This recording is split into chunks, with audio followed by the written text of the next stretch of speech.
Ako po ay si Arminda Lober, nakatira sa Bicol. Ang anak ko po ay si Gerardo Lober Jr. Ah, ang sakit po niya is GCT, germ cell tumor. Ano yun po siya? 16-year-old na siya.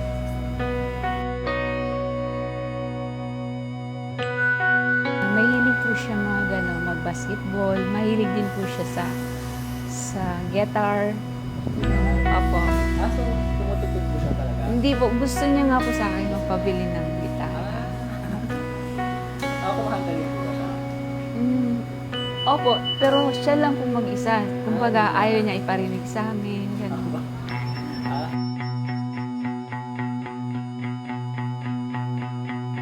Nung nasa Bicol kami, yung sakit niya is pabalik-balik siya sa CR. Tapos, yung pagdudumi niya paunti-unti. Tapos, nahihilo. Elementary siya noon. Na siya talaga sa akin. Sabi niya, Mama, masama na pakiramdam niya. Ako naman, ininda ko lang yun kasi para wala naman ako isusupport sa kanya kasi ano na nga ako single parent. Tapos, iiyak ako.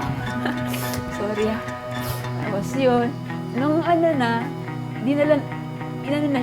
inadmit na siya dun sa Bicol, dun sa amin sa province. Tapos, nung nag 1 month kami dun, tapos ni-refer kami dito sa PGH. Tapos, nung nandito na kami sa PGH, yun, mayroon ng result yung pagpapagamot sa kanya kasi nung una, malaki yung yung tiyan.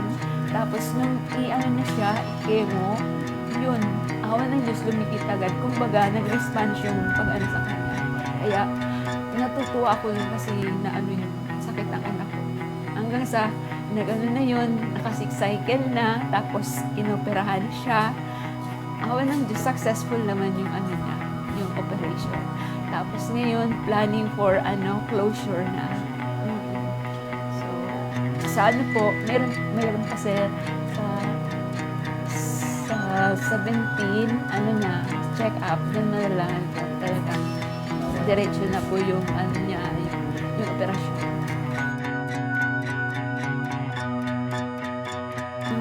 Sa una, hindi ko muna masabi sa kanya kasi tsaka hindi naman yun naiintindihan, sir, kung anong klaseng sakit yun. Hindi niya yun maintindihan. Nung kahit ngayon, hindi niya kung talagang sakit niya. Parang iniinda niya lang. Well, syempre, minsan nag-iisip din siya kung bakit ganyan yung sakit niya. Tapos, sabi, yung daw, yung hereditary daw po yung blood. Wala naman sa sa mga ninuno ko. Hindi naman sa family namin.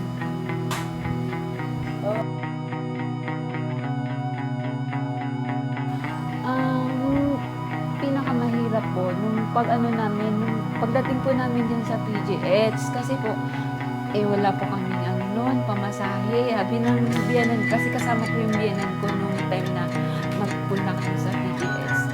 OPD daw po muna kami.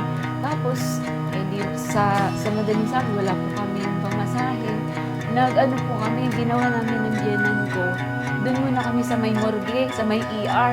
Doon po kami nag-stay. Umuulan pa naman nun. Tapos, nung sabi nung biyanan ko, sige, dito na lang muna tayo. Kumbaga, hindi po mapupunta kami doon kami magtutulog.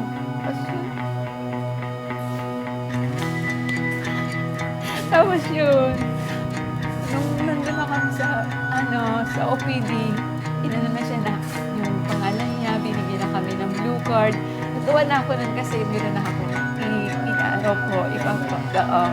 ilalakad. Tapos doon yun nga, na-admit na siya sa Ward 6 muna. Doon muna kami na-admit. Tapos nilipat kami sa Ward 9. Doon kami nagtagal.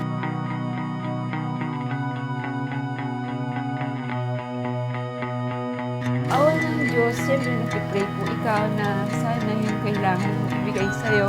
Awa ng Diyos, dumadating naman yung sa akin. Tapos, dito naman tumutulong na nagpapasalamat ako kasi sa mga tao na tumutulong sa amin, kahit pa paano, kahit hindi namin kilala, tumutulong. Kaya sobra akong natutuwa. Kasi may mga taong gano'n.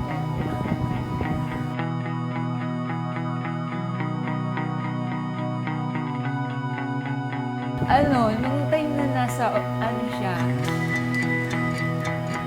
nasa x-ray, parang gusto na niya mag-give up. Sinabihan ko siya, sabi ko, Lord, tulungan mo sarili mo, huwag kang bibigay.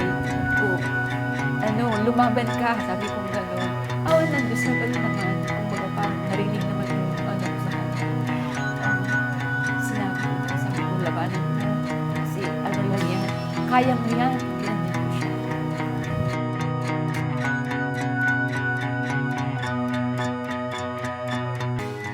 Kasi po, ngayong planning po sa kanya yung closure. Yun po ang iniisip ko kung saan ako kukuha ng panggasto sa kanya. Siyempre, kailangan ko ng dugo. Siyempre, kailangan din ko ng cash. Iniisip ko po sa nag-pray ako, Lord. Nagkaganyan ako sa sarili ko. Saan naman kaya ako kukuha? Kasi nung unang operasyon sa kanya, awan ng Diyos, mayroon naman may tumulong naman. Kaya, pasalamat din ako Lord kasi tutulungan kami. Taga doon yun sa amin sa province. Tapos yun ngayon naman, kasi sa pangalawa niyang operasyon, yun ang pinoproblema ako kasi. Kaya,